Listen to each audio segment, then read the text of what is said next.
வெல்வோம் 200, படைப்போம் வரலாறு. 2026 தேர்தலிலே 200 இலக்கு. அதன் தொடக்கமே ஈரோடு கிழக்கு என்று முழக்கமிட்டு வரும் மாண்புமிகு தமிழ்நாடு முதலமைச்சர், திராவிட மாடல் ஆட்சிக்கு சொந்தக்காரர், மாண்புமிகு தமிழ்நாடு முதலமைச்சருடைய ஆட்சியிலே எந்த ஒரு திட்டமும் தமிழகத்தில் ஒவ்வொரு குடும்பத்துக்கும் ஏதாவது ஒரு திட்டத்தினுடைய பலன் சென்று அடைந்திருக்கிறது. பலன் கிடைக்காத குடும்பமே இல்லை என்று சொல்லத்தக்க அளவுக்கு இன்றைக்கு பல்வேறு குடும்பங்களும் இந்த ஆட்சியிலே பலனை பெற்று வருவதுதான் இதற்கு ஒரு எடுத்துக்காட்டாக அமைந்திருக்கிறது. நான் 2 தினங்களுக்கு முன்னாலே பேசுகிற பொழுது கூட சொன்னேன், அண்ணா திராவிட முன்னேற்றக் கழகம் எடப்பாடி பழனிசாமியினுடைய கட்டுப்பாட்டில் இல்லை என்பதை. அதை அங்கே இருக்கின்றவர்கள் பேசிக்கொள்வதிலிருந்தே நீங்கள் தெரிந்து கொள்ளலாம்.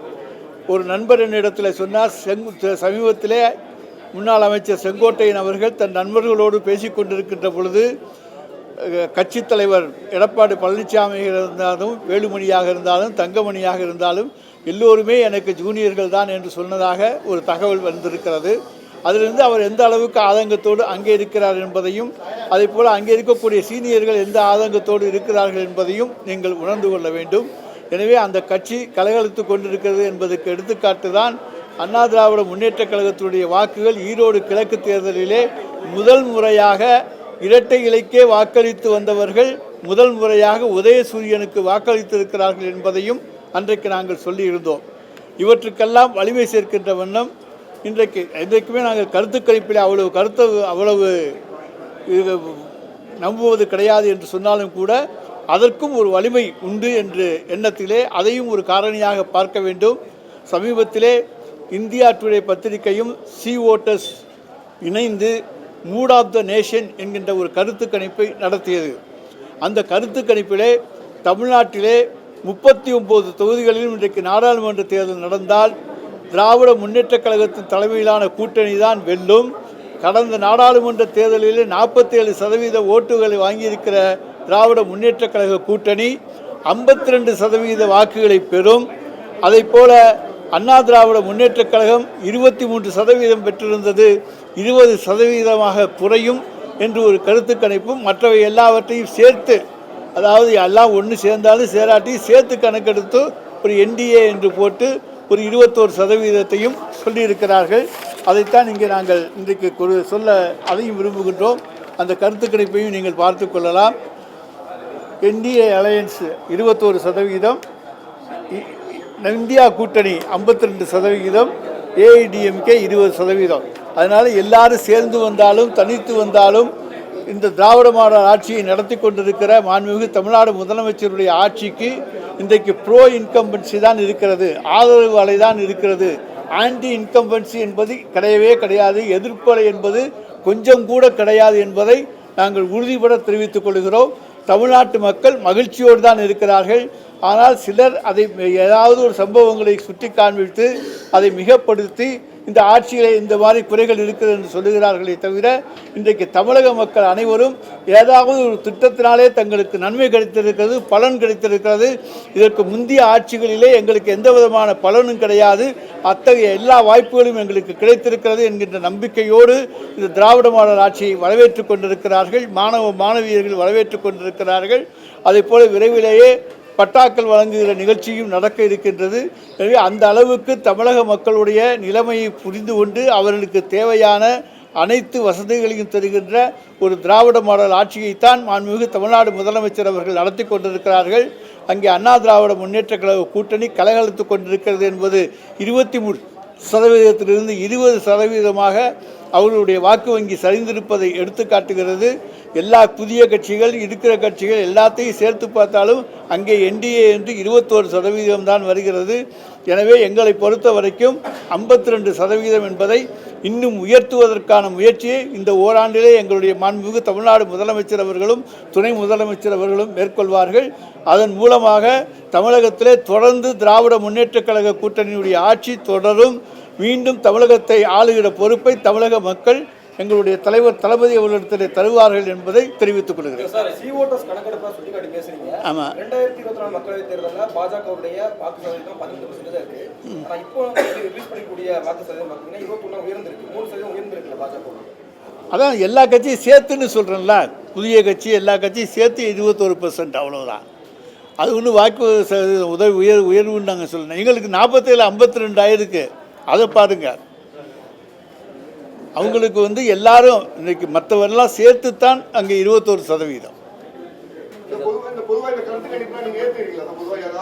அதாவது ஒரு குறிப்பிட்ட அளவு ஏற்றுக்கொள்ள வேண்டும்.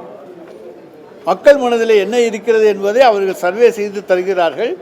அதை நாம் ஒரு அளவுகோலாக எடுத்துக்கொள்ள வேண்டும். அதற்கு ஏற்றாற்போல் நாம் நடந்து கொண்டு இதை அதிகப்படுத்துவதற்கான முயற்சிகளை மேற்கொள்ள வேண்டும். இது நமக்கு கொடுக்கின்ற ஒரு பாடம். அதை நாம் உணர்ந்து கொண்டு அதற்கேற்றாற்போல் செயல்பட வேண்டும். இன்னும் நாங்கள் எங்கள் வாக்கு வங்கியை அதிகரிப்பதற்காக நிச்சயமாக எங்களுடைய முதலமைச்சர் அவர்கள் நடவடிக்கை எடுப்பார்.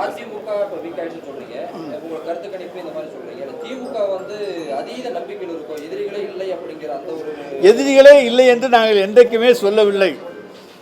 முன்னாள் முதலமைச்சர் மாண்புமிகு ஜெயலலிதா அவர்கள் தான் சொன்னார்கள், கண்ணுக்கு தெரிந்த தூரம் வரை எனக்கு எதிரிகளே இல்லை என்று. நாங்கள் எதிரிகள் இல்லை என்று சொல்லவில்லை. எதிரிகள் இருக்கிறார்கள், அவர்களுக்கும் வாக்கு வங்கி இருக்கிறது என்று தான் சொல்கிறோம். அந்த வாக்கு வங்கியை சேர்த்து வந்தாலும் எங்கள் வாக்கு வங்கியை அவர்கள் மிஞ்ச முடியாது. அதற்கு ஏற்றாற்போல ஒரு மக்கள் ஏற்றுக்கொள்ளக்கூடிய ஒரு ஆட்சியை, திராவிட மாடல் ஆட்சியை மாண்புமிகு தமிழ்நாடு முதலமைச்சர் அவர்கள் நடத்தி கொண்டிருக்கிறார்கள் என்று சொன்னேன்.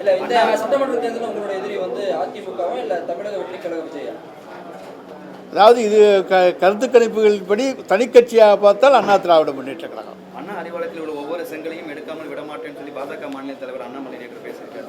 அவருக்கு செங்கல் எடுக்கிறதுக்கு வேலை இல்லைன்னா வெங்காயச்சும் போய் எடுத்து பார்க்கட்டும். அறிவாலயத்தினுடைய செங்கலை கை வைக்க கூட அவரால் முடியாது சார். எப்பவுமே அது சொல்கிற குற்றச்சாட்டுகள் தான் சார். ஆட்சியில் இருக்கிற பொழுது அமைச்சர்கள் மீது குற்றச்சாட்டை சொல்வது இயற்கை. அது சொல்லுவார்கள். அதற்கு பிறகு என்ன நடவடிக்கை எடுத்தாலும் பார்த்து கொள்ளலாம். அதை பற்றி ஒன்றும் பிரச்சனை இல்லை. நாங்கள் எங்களை பொறுத்த வரைக்கும் எந்த தவறும் செய்யவில்லை. தவறுக்கு இடம் கொடுக்காமல் தான் எங்களுடைய முதலமைச்சர்கள் ஆட்சியை நடத்தி கொண்டிருக்கிறார்கள். எந்த விஷயம் தன்னுடைய கவனத்துக்கு வந்தாலும் உடனடியாக கூப்பிட்டு அழைத்து அவற்றையெல்லாம் திருத்தி சிறப்பான ஒரு ஆட்சியை தர வேண்டும், மக்கள் விரும்புகிற ஆட்சியை தர வேண்டும் என்கிற நோக்கத்தோடு தான் அவர் செயல்பட்டு கொண்டிருக்கிறார்.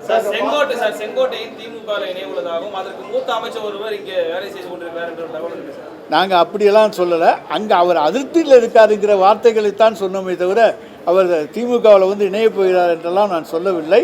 அதை நீங்கள் தப்பாக எடுத்துக்காதீங்க. அவருடைய வணக்குமுறைகளை சொல்லியிருக்கிறார். நான் சீனியர் என்பதை சொல்லியிருக்கிறார். அது உண்மைதானே? அது எதுவும் தப்பு இருக்கா? என்ன? அதாவது யார் தவறு செய்தாலும் குற்றச்சாட்டப்படுவது வந்து அங்கே வந்து போதுமான ஆதாரங்கள் இருந்தால் அவர்கள் மீது நடவடிக்கை எடுக்க வேண்டும். அதுதான் சட்டம். அதை இன்றைக்கு யார் தைரியமாக வந்து சொன்னாலும் செய்யக்கூடிய ஆட்சி நடக்கின்ற காரணத்தால் தான் ஒவ்வொருவரும் வந்து புகார் கொடுக்கிறார். அது வந்து அதுக்கப்புறம் துறை ரீதியான நடவடிக்கை, சட்ட ரீதியான நடவடிக்கை எல்லாமே எடுப்பார்கள். இதன் மூலமா நீங்க வந்து திமுக வந்து அதிக வாக்கு சதவீதம் பெறும் சொல்ற அடிப்படையில் இப்பயே கூட்டணி கட்சிகளை வந்து நீங்க சொல்றீங்களோ நம்ம தான் வெற்றி பெற போறோம், அதனால இந்த சீட் பார்கெனிங்லாம் வந்து பார்த்தீங்கன்னா உங்களுடைய கட்டுப்பாடு இருக்கின்ற ஒரு தகவல் நீங்க சொல்றீங்க. அதெல்லாம் கிடையாது. நாங்கள் தோழமை கட்சியை எப்போதுமே மதிக்கக்கூடியவர் எங்களுடைய முதலமைச்சர். ஈரோடு கிழக்கு சட்டமன்ற உறுப்பினர் சந்திரகுமார் அவர்கள் பதவியேற்பு விழாவிலே அனைத்து தோழமை கட்சி தலைவர்களையும் அழைத்து பதவியேற்க செய்திருக்கின்றார். தோழமைக்கு உரிய மரியாதையை தருகிற ஒரு முதலமைச்சர், ஒரு கட்சி தலைவர் எங்களுடைய தலைவர். நாங்கள் யாரையும் கட்டாயப்படுத்த மாட்டோம். திமுகவுடைய எதிரி அதிமுக சொல்றீங்க தேர்தலில் 2026 பிரசாந்த் கிஷோர் ஒரு சர்வே கொடுத்திருக்காரு. 15 வந்து 20% தமிழகத்துக்கு வாக்கு அந்த அவர் வந்து இன்னைக்கு வந்து தேர்தல் வியூக வகுப்பாளராக இங்கே சென்றிருக்கிற காரணத்தால் அப்படி சொல்லியிருக்கலாம். ஆனால் அந்த அளவுக்கான வாக்கு வங்கி அங்கே இருப்பதாக தெரியவில்லை. 2021 தேர்தலையும் தேர்தலில் ஒர்க் பண்ணார். ஆனால் மக்கள் சக்தி எங்களிடத்தில் இருந்தது. நாங்கள் அதற்கு 5 ஆண்டுகளுக்கு முன்னரே களத்தை தயார் செய்தோம். தேர்தல் வாக்குறுதிகள் எல்லாம் வந்து பல நிறைவேற்றணும் சொல்லிட்டு குற்றச்சாட்டு வந்து இப்போ முழு பட்ஜெட் வந்து வர இருக்கு. அதில் ஏதாவது எதிர்பார்க்கலாமா? முடிந்தவரை இந்த ஆண்டுக்குள்ளே எல்லா வாக்குறுதிகளையும் நிறைவேற்றுவதற்குத்தான் எங்களுடைய முதலமைச்சர் முயற்சிகளை மேற்கொண்டுள்ளார்.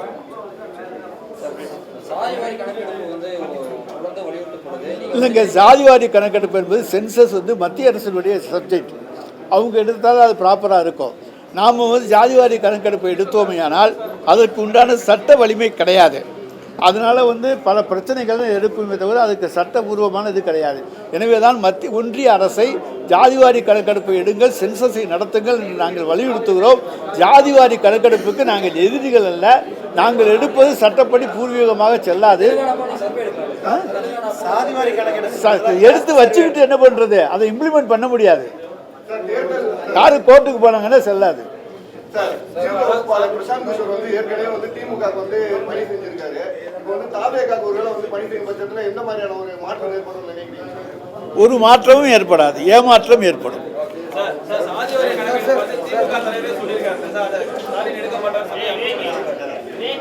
ஒன்றிய அரசு எடுத்தால் நாங்கள் தயார் என்று சொல்லியிருக்கோமே தவிர நாங்கள் எடுக்க மாட்டோம் என்று சொல்லவில்லை. மாநில அரசு எடுத்தால் அதுக்கு சட்டபூர்வமான அங்கீகாரம் கிடையாது.